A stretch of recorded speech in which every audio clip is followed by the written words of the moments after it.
ఎలా ఆమె చూసింది తలుపు కొట్టాడు ఆమె అర్ధరాత్రి పూట ఏమబ్బా రాజు చూస్తే రాజు ఏం రాజా ఈ సమయం రావే బామా రెండు మాటలు చెప్పుదామని రేపు మళ్ళీ మాటలు చెప్పి ఆడిపోతావు రేపు నేను ఉన్నాను బామా వేరే రాజ్యం పోతుండా తోడికోడలతో అంటే నీకు ఆమె తోడికోడతో ఇద్దరు సహజలే ఇద్దరు ఉద్దిగతో ఉండండి కొడుకుని బాగా తాగండి మరుదులను బాగా చూసుకోండి ఊరిని బాగా చూసుకోండి బామా అని చెప్పినాడు ఆమె కూడా బామా రేపు ఊరికి పోతున్నా కాబట్టి చెప్పినా ఇంకా నేను 50 వస్తున్నాను ఆమెకు చెప్పి స్వామి 50 గీత పోతావు ఈ సమయంలో పోతావా నేను కూడా వస్తాను ఆడలు వచ్చాట ఆయన కూడా ఇంట్లోకి పోయింది అప్పుడు రాజు రాజే బయలు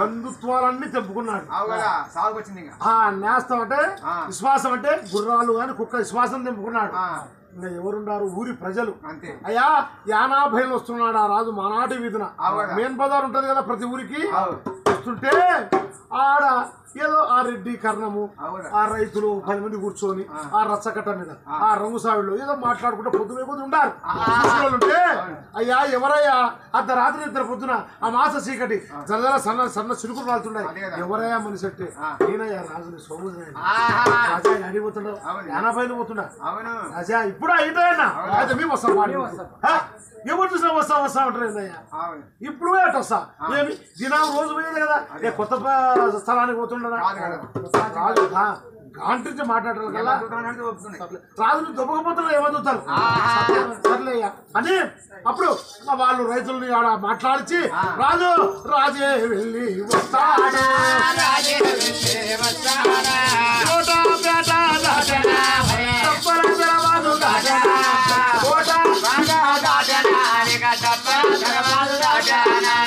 అయ్యా రాజు వస్తున్నాడు రాజు వస్తుంటే ఆ చారుసేపు దొడ్డులోకి వచ్చినాడు రాజు చారుసేపు దొడ్డులోకి వచ్చినాడు ఏం చేశాడు రాజు మరి ఆయన తీసుకుని జాలి చెమ్ము గోడ పైన పెట్టినాడు అరవటి గోడ పైన పెట్టినాడు చెమ్ముని తుమాన్ బొందెలు అంటే ఆ కాలం పూర్వకాలం రాజులు మన గుడిగిలు వేసుకుంటారు దాన్ని గుడికి వేసుకున్నారు ఆ కాలంలో ప్యాంట్లు అంటారు అప్పుడు లొడుగుంటాయి అవి ఆ బొందెలు ఇప్పి 50 కూర్చున్నాడు వాడికి అలా చేయాలి ఏదో ముచ్చడు దొబ్బపోయి ఆయన కథ అయ్యా రాజు వచ్చే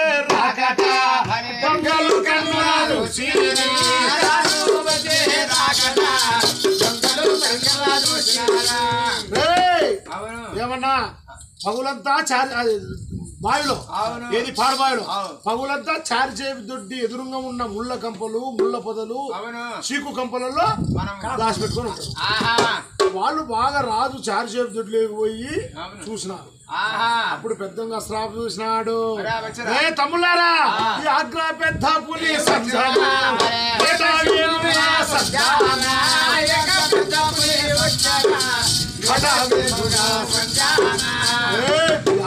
పెద్దపులు ఎట్ట వస్తుందో వచ్చినాడా రాజు మన చిన్నోడో పెద్దోడో ఇప్పుడు మనకేం తెలుస్తుంది చిమ్మ చీకటి ఏం కనపడటంలే ఆ రాజు మీద ఒంటి మీద ఉన్న ఆభరణాలు తప్పుకొని పిలిచి మనకు కనపడినాయి కొన్ని అంతేగాని ఎవరో మగం స్పష్టంగా కనపడలే మళ్ళీ ఏం చేద్దామన్నా సరే రాజు ఏ వచ్చినాడు వేరే వాళ్ళు ఎవరు వచ్చారు అందులో మనం సరిగా కనుక్కుందాం అని రాజు లోపల ఉంటే బయట నుంచి ఏ విధంగా వారు సైగతో రాజు తెచ్చుకున్నారంటే 5 దొంగలు చాలా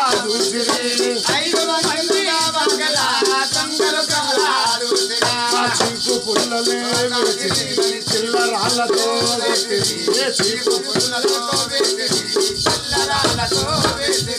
చిన్నగా వీళ్ళలో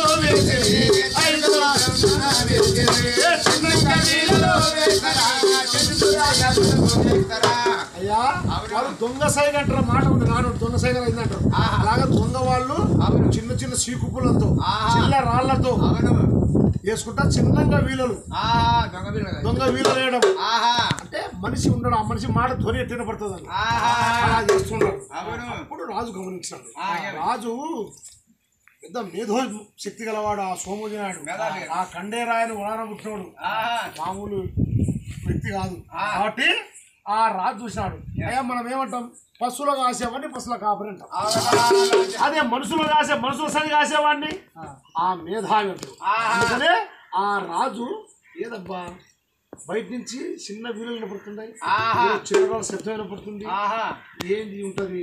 ఏమన్నా దుబాయ్ దేవి నేను వస్తా స్వామి అని అంటే వద్దులే భామని ఆమెని నేను వెనక్కి పంపించిన. ఆ భయంతో ఏమన్నా జీతగాలని కపతగాలని అరే కొండనా తిమ్మన్నా నాకన్నా నర్సన్నా మిమ్మల్ని పంపించిన దుబాయ్ వస్తాను అయిపోయింది వస్తాను ఉండండి మీ నిద్ర పాడు చేసింది వస్తా అయిపోయి వెళ్ళిపోస్తా అన్నాడు. అప్పుడు దొంగ వాళ్ళకి ధైర్యం వచ్చింది, ఒక్కడే వచ్చినాడు రాజు, ఒక్కడే వచ్చినాడు. మన రాజు చేతిలో కత్తి ఉందో కలం ఉందో తెలియదు వాళ్ళకు, కానీ ఒక్కడ వచ్చినట్టు వాళ్ళకి అర్థమైంది. అంటే అదే ఒక మనిషిని ఎట్టా చంపాలా, ఎట్టా సైకిల్ తోటి ఎట్టా మట్టు పెట్టాలా, ఒక్కొక్క పద్ధతి ప్రకారం ఆ దొంగ వాళ్ళు చేస్తారు. రాజు కదా వాళ్ళకి ఏమర్థమైంది, ఒక్కడే వచ్చినాడు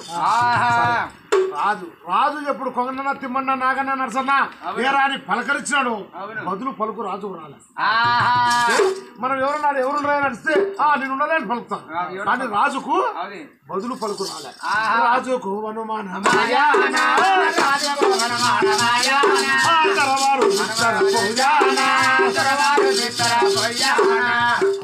నా ఊరోళ్ళు అయితే ఏమయ్యా రాజా సోమంజనాయుడు అంటాడు. వీడు ఎవడు మోసం ఉన్నట్టుంది, వీడు పగవాడో పాలివాడో దొంగనో ధరనో ఎవడొచ్చినాడో ఏదో మొత్తానికేమో బయట ఏదో మోసం జరుగుతుందని రాజుకు అనుమానం వచ్చింది. రాజు పైకి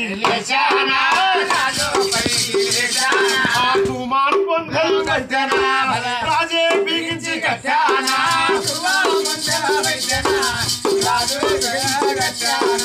రాజు వైతే రెండు కాళ్ళు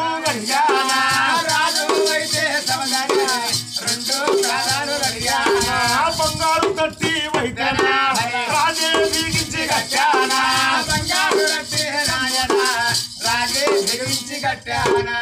అయ్యా రాజుకి ఏమర్థమైందంటే ఎవరో వచ్చినాడు, రాజుకు అర్థమైంది ఎవరో వచ్చినారని రాజు పైకి లేచి తుమాలు బందెలు బిగించి కట్టుకున్నాడు. రాజుల కాలంలో నడుము చుట్టూరు జట్టి ఉంటది జానడు, ఆ బంగారు జట్టి దాన్ని బిగించాడు బాగా. బయటకు పోతే ఏం పరిస్థితి వస్తుందో మనకేం తెలుస్తుంది అని రాజు రెండు కాళ్ళు శుభ్రపరుచుకొని వాళ్ళు ఏముండారు దొంగ వాళ్ళు బయటనే రాజు ఒక 5 నిమిషాలకు 10 నిమిషాలకు బయటకు వస్తాడు. బయటికి వస్తానే మనం కత్తులు తయారంగా అని వాళ్ళ ఉపాయంలో వాళ్ళు సిద్ధంగా ఉన్నారు. రాజు ఏం ఆలోచన చేసినాడు, దొంగవారికి ఎంత తెలివి ఉంటే రాజుకి ఎంత తెలివి ఉంటది. నేను ఈ వాకిల ద్వారా వచ్చిన ముఖ ద్వారం వచ్చిన నేను మళ్ళా ఇలాగ పోయినానుకో వాళ్ళ చేతిలో కత్తులు ఉంటాయో కటార్లు ఉంటాయో గీటలు ఉంటాయో బల్లాలు ఉంటాయో ఎంతమంది ఉంటారో 5 మంది ఉంటారో 10 మంది 100 మంది ఉంటారో నాకు తెలియదు. కాబట్టి నేను ఈ గోడ ఎక్కటం అని రాజు ఏ విధంగా అరమటి గోడ ఎక్కి అవుతూ తిరిగిపోతున్నాడు.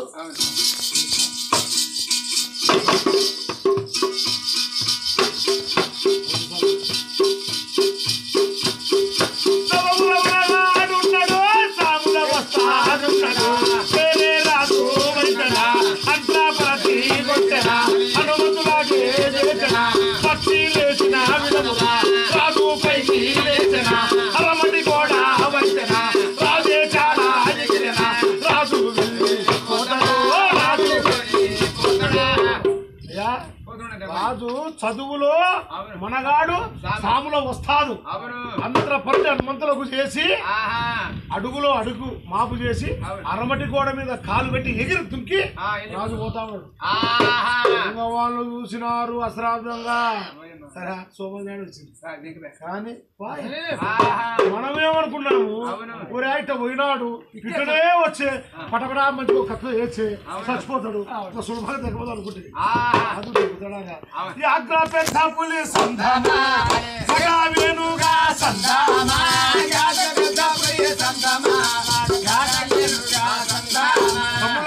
చిన్న పొరపాటు చేసినామా 5 గుంతకాయలు కోసుకొని తీసుకొని కుక్కలకి వేస్తాడు.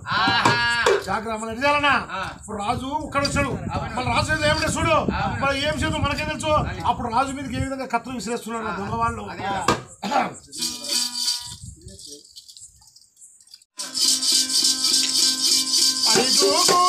దొంగలు దొంగ వాళ్ళు వైద్యనా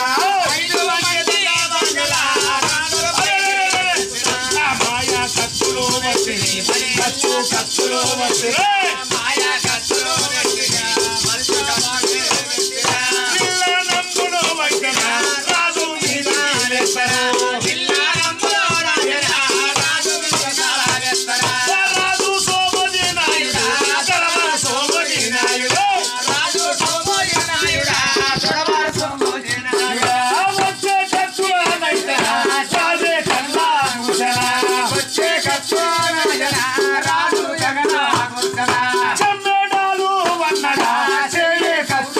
వన్నడా చెప్పేదాడు వన్నడా చెయ్యే కత్తి వన్నడా వచ్చే కత్తులనైతేనా చెంపుతో ఎగరా కొడతడా వచ్చే కత్తులనైతేనా రాజు ఎగరా కొడతడు చెంపుతో ఎగరా కొడతడు సాధు ముందుకు పోతడు వచ్చే ఎగరా కొడతడా రాజు ముందుకు పోతడా అయ్యా అవును వాళ్ళ దగ్గర ఉన్న కత్తులు వాళ్ళు తెచ్చుకున్న కత్తులు మొత్తము వస్తా ఉంటారు ఇళ్ళ నమ్ములు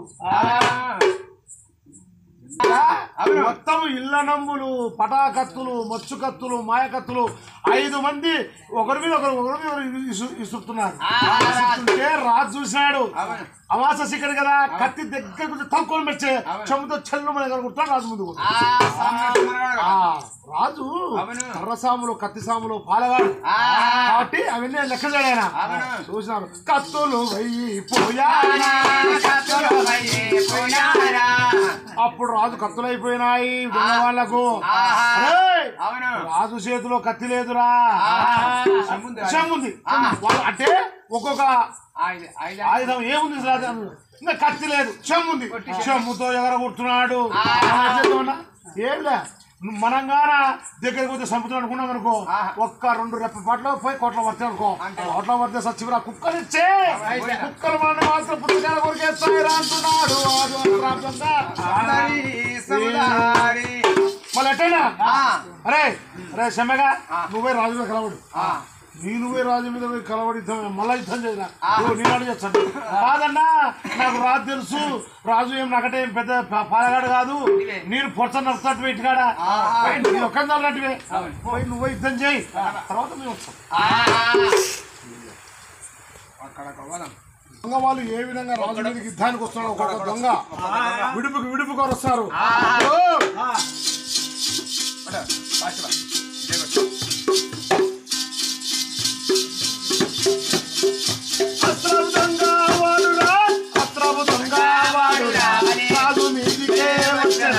రాజు మీద రాజుకు కోపం వచ్చనా వాడి రెక్కలు పట్టనా ఎత్తి భూమికి కొట్టనా 60 టన్నులు దండనా 70 గుత్తులు గుచ్చనా 60 టన్నులు దండనా 70 గుత్తులు గుచ్చనా వన్ని వంద పెట్టనా మందగాడు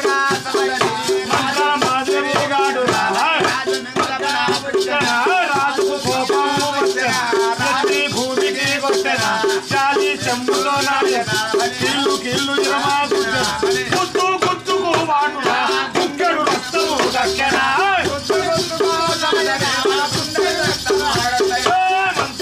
చంద్రగాడు వైద్యనాయన రాజు మీద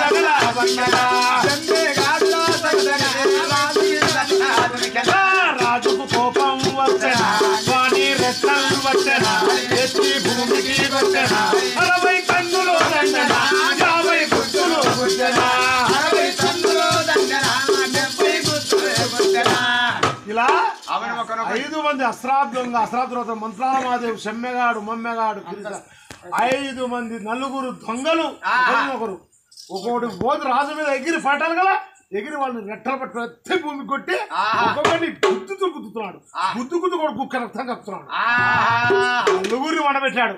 లాస్ట్కు కిరిచాల కిరిమోజి గాడులే వాళ్ళ చిన్న కాళ్ళు తిప్పించుకెట్టాడు కిరిచాల కిరిమోజి గాడు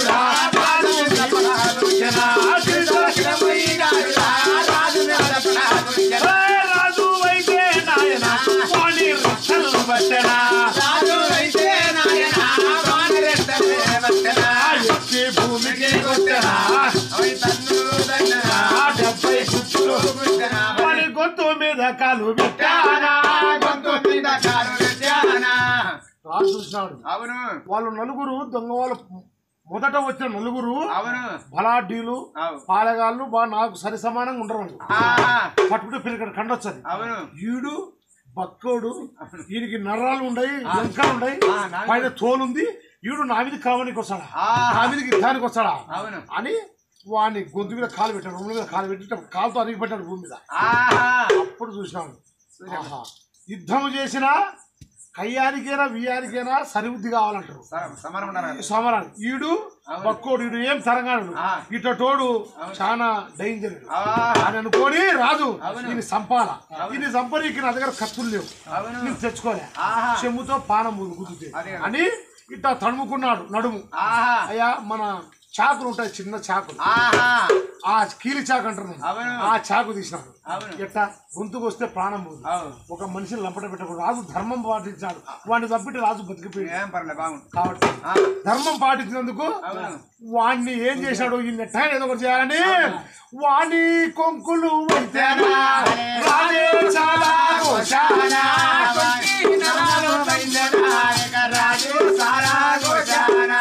నడి పిక్కలేకి దిగదంపి కొక్కినాలు సీల్చాడు సచ్చిన నా కొడుకులా రాండో అని ముట్టుకున్నాడు నరాలు దిగినాయి ఓహో ఇప్పుడు సచ్చి నా కొడుకులారా ఉంటున్నాడు ఇంకా ఎంతమంది ఉండరు నేను 5 మంది అనుకున్నా ఇప్పుడు కంపలలో ఆడ ఉండరేమో అని రాజు ఏం చేశాడు గబగబా చెమ్ము తీసుకొని రాజు ఆ దెబ్బల ధరబాదు అట్లా చుట్టేసుకొని పోవాలా ఇక్కడ కోట గోడ ఉంది 7-14 నిలువుల కోట గోడ ఈ గోడ ఎగిరిపోతా అది చుట్టేసుకొని దూరం అవుతుంది అనుకొని ఏ విధంగా కోట ఎగురుతున్నారు రాజు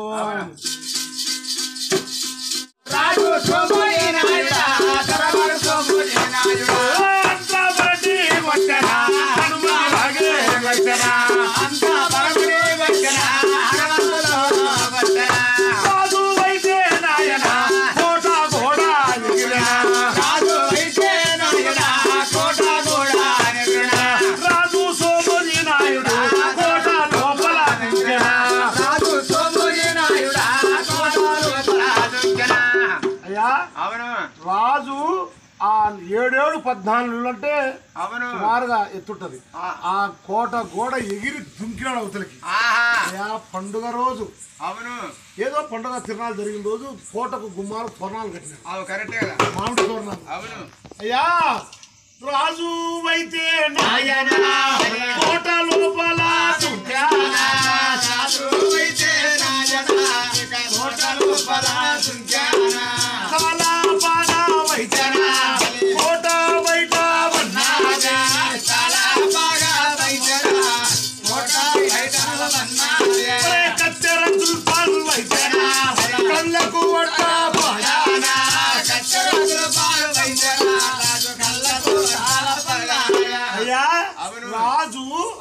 కోట అంతా ఎగిరి కష్టపడి ఎగిరి రాజు లోపల దుక్కినాడు రాజు బతికినాడు అనుకుంటారు అందరూ రాజు తలపాగా కోట బయట పడింది ఆ మామిడి తోరణాలు తగులుకొని తలపాగా బయట రాజు లోపల దుబ్బలు కళ్ళ గడ్డపడా రాజు చింతాకాంతుడై లోపల నిలబడినాడు కోట లోపల అప్పుడు దొంగ వాళ్ళు రాజు అట్లా నిలబడ్డా రాజు కథ ఉన్నాయి దొంగ వాళ్ళు లేచి పొర్లి దిగుడు దునపద కూడా లేచి పాయ కదా తప్పించిన పాయ అన్నా అసరాపు దొంగ ఈ శిరతంలో అడుగుతాడు చెన్నగాడు ఏమిరా ఏమి గుద్దుతాడో వాడిని హెలిగుండబ్బా ఒక్కొక్క గుద్దు గుద్దు ఒక్కొక్క రక్తం వస్తా ఉందన్నా ఎట్టన్నా రాజు అయితే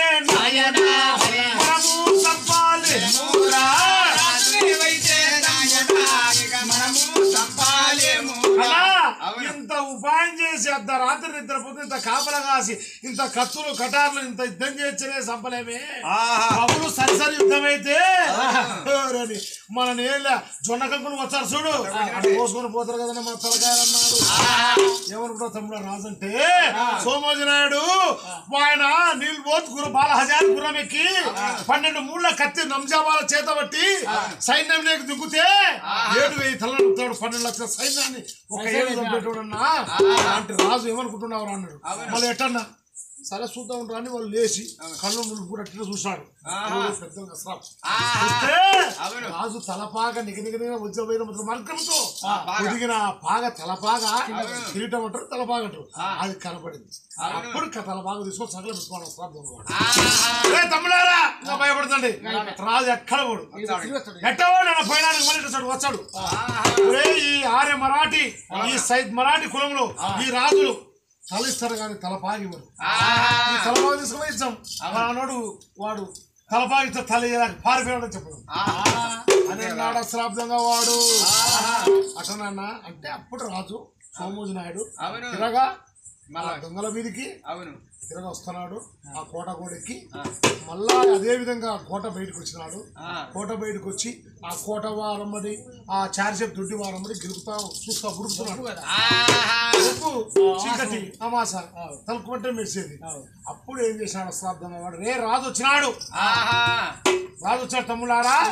వాడు కిరిశాల కిరిపుంజాడు, వాడు ఆ పక్క పన్నాడు కొగ్గినారులు కూర్చాడు, వాడు రాలే. తలపాగా ఒక సాట పెట్టినాడు. తమ్ముడారా రాజు వచ్చినాడు. రాజుని గానే మనము యామార్చినమా, మనము ఏదైనా పొరపాటు చేసినామా ఈసారి సంతోషం ఉంది. కుట్టిపోయినాడు కాబట్టి ఎట్లా చేద్దామన్నా, ఏం లేదు తమ్ముడారా నేను ముందు పోతా, ఒక్క రెప్ప పాఠశాల మీరు వచ్చి పడాలా. తమ్ముడా మంత్రాల మాదేవు రెండోవాడు ఏమన్నా ఉసికే మంత్రించి చేత పట్టుకో, నిమ్మ పండు మంత్రించి ఒక చేత పట్టుకో. ఎప్పుడు మేము భూమికేసి పడతామో ఒక్క రెప్ప పాడుకాలను మంత్రం వేయకుండా కానీ మేమంతా ఆగమైపోతాం తమ్ముడు అన్నాడు. కానీ ఆ రెండో వాడు మంత్రాల మాదేవు గాడు దొంగవాడు చేతిలో ఉసుక పట్టుకున్నాడు, నిమ్మ పండు పట్టుకున్నాడు, నిమ్మ పండు పట్టుకున్నాడు. వాడు సిద్ధంగా ఉన్నాడు. అశ్రాబ్దంగా ఏ విధంగా యుద్ధానికి వస్తున్నాడు రాజుడికి. వాడు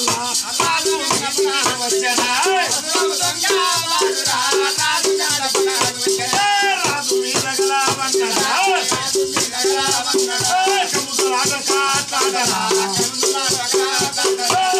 కోళ్ళ పోటాడరా చెమ్మగాడు మమ్మగాడు రాజు వీధికి వచ్చేది. ముగ్గురు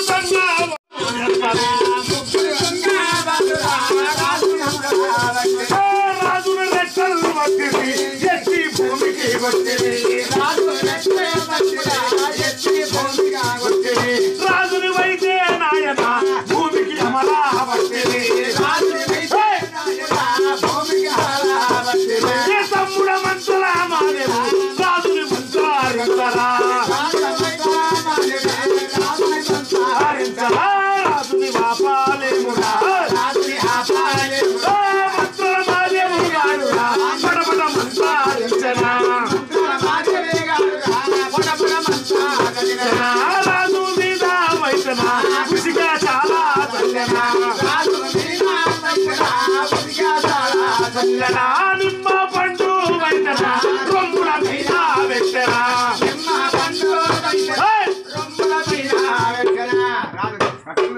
ఇప్పుడు రాజుని ఫస్ట్ పెద్ద దొంగ అశ్రాబ్దంగా వాడు రాజు మీద దుంకి, రాజు మీద దుంకి ఎప్పుడు యుద్ధం చేస్తున్నాడో ముష్టి యుద్ధం అంటారు. ఆ యుద్ధం చేస్తున్నాడు. ఆ ఎమ్మడే సెమ్మెగాడు మమ్మగాడు పోయి ఎమ్మడే రాజు పట్టుకొని ముగ్గురు దొంగ వాళ్ళు 3 దిక్కులు ఎత్తి భూమి కొట్టారు రాజుని. భూమికి ఎమరబట్టినారు వాళ్ళ శక్తి కొద్ది. ఏ శక్తి మించిపోతుంది రాజుని ఆపలేం తమ్ముడా, లేచాడా ఇంకా దొరకమనం. అప్పుడు వాడు ఆ క్షణాన పడపడ మంత్రి చూసుక చల్లినాడు, రొమ్ము మీద నిమ్మ పండు పెట్టి. అప్పుడు రాజు సచ్చిన శవంతో సమానంగా పడిపోయిన రాజు. అయ్యా రాజు ధర్మాత్ముడు సత్యవంతుడు, ఒకరిని ఒక మాట అన్నోడు కాదు, ఒకరి ఎవరైనా నిదానం శాంతమనేవాడే. అలాంటి రాజుకు చిక్కారాని రాజురా దొంగల చేతిలో చిక్కారా,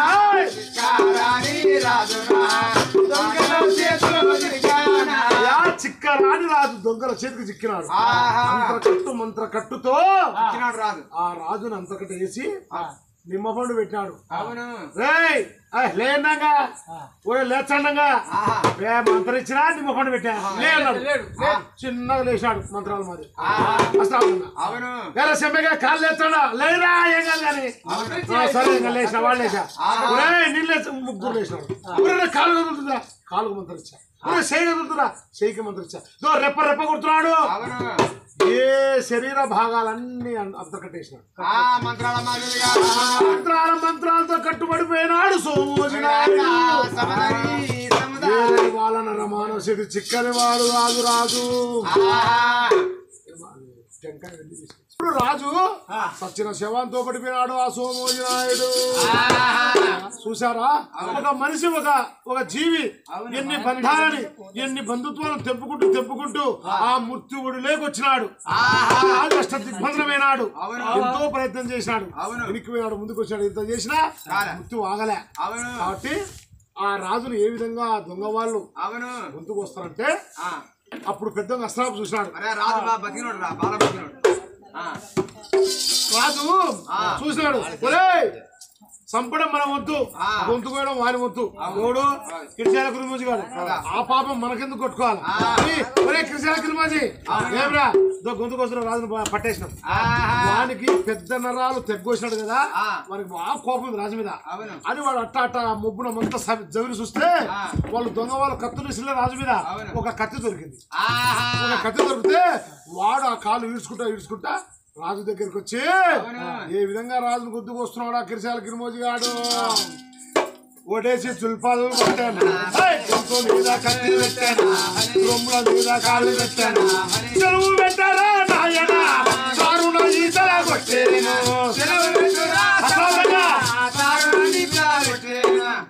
వాడు ఏం చేశాడంటే ఊరికే గొంతు కోసిన మనకు కుదిరేమో, వాడు వచ్చి రాజు నేను ఏం చేయలేడు కదా అని గొంతు మీద కత్తి పెట్టి ఒడేసి, అప్పుడు రాజులకు జుల్పాలు ఉన్నాయి అంటే మామూలుగా కత్తెర జుల్పాలు ఉన్నాయి రాజులకు, ఒడేసి జుల్పాలు పట్టుకొని రొమ్ముల మీద కాలు పెట్టి నా గొంతుకు వస్తారా అంటున్నాడు. నా కొడక బక్కడ నువ్వు రాజు తోడమే లేవు, నువ్వు రాజు రొమ్ముల మీద కాలు పెట్టి ఆ దొంగవాడు అస్రాబ్ దొంగ. రాజు బాధ అనిపించింది. రాజు ఎట్టిన సత్యవంతుడు మంచివాడు. రాజు మనం పట్టిన మంత్ర కట్టుతో ఊరికే గొంతు పోయకుండా రొమ్ముల మీద కాలు పెట్టి జుల్పాలు పట్టుకొని గొంతుకొచ్చా సీలు పెట్టమంటావా? పక్కన కూర్చో, పక్కన కూర్చోనన్నా. ఏరా అట్టంటావు? ఎక్కువ మంది నీ గొంతుకు వచ్చాం ఏమంటే ఆ రాజు చంపిన చెప్తాం. మీ రాజు ఎవరెవరు అట్లా చేయకండి రా వద్దురా అని వాడు పక్కన కూర్చున్నాక అప్పుడు అస్రాబ్ దొంగ చూసినాడు. ఒరే తప్పు చేసినా కూడా 10 మంది సయనాల అంటే ఏదైనా పొరపాటు తెలియజేసిన పొరపాటు అనాలా. కాబట్టి మనం చేసే తప్పు ఈ రాజుకు మనకు పగలేదు, పార్టీ లేదు, మనకు అన్యాయం చేయలే, ఏమి కాలే, ఎవరికి ఉండను ఆ సిద్ధమైన గుడ్డును కూడా మనం వచ్చినాం, లంచాన్ని కాల్చబడిస్తాం. రాజుకు మన ఎట్టన్నా రాజుకు నోటి ఆకట్టుది, మాటలు సూపుకు ఆకట్టుది. అతను బాధ చెప్తాడు. చంపింది ఎవరో మనం చెప్పుదాం, చంపించింది ఎవడో చెప్తాం. చచ్చిపోతే రేపు రాజు వైకుంఠం పోవాలా. జీవికి ఆ జీవి ఎవరు చంపినారో ఇక్కడ కొట్టుబాటు ఉండకూడదు తమ్ముడా తీ అన్నాడు. ఏమన్నా చూడు తీయం కాదులే. అప్పుడు రాజుకు నోటికి ఆకట్టు తీసినాడు, కళ్ళ చూపులు తీసినాడు. అంటే నోటితో మాట్లాడుతాడు, కళ్ళతో చూస్తాడు, కానీ మళ్ళీ ఏం లేవు పడలేడు. ఈ విధంగా రాజుకు ఆయకట్టు తీసినాడు ఆ మంత్రాల మాదేవ్ గాడు. అప్పుడు దొంగ వాళ్ళు ఇద్దరు తలకాడ ఊకున్నారు, ముగ్గురు కాలకాడ ఊకున్నారు, ఇద్దరు తలకాడ ఊకున్నారు. 5 మంది దొంగవాళ్ళు కదా ఊకొని. అప్పుడు రాజు చిన్నగా కళ్ళు నులుపుకుంటూ కళ్ళు తెరిచి ఎట్ట పార చూసినాడు. అప్పుడు చూస్తే కాళ్ళ కాడ ముగ్గురు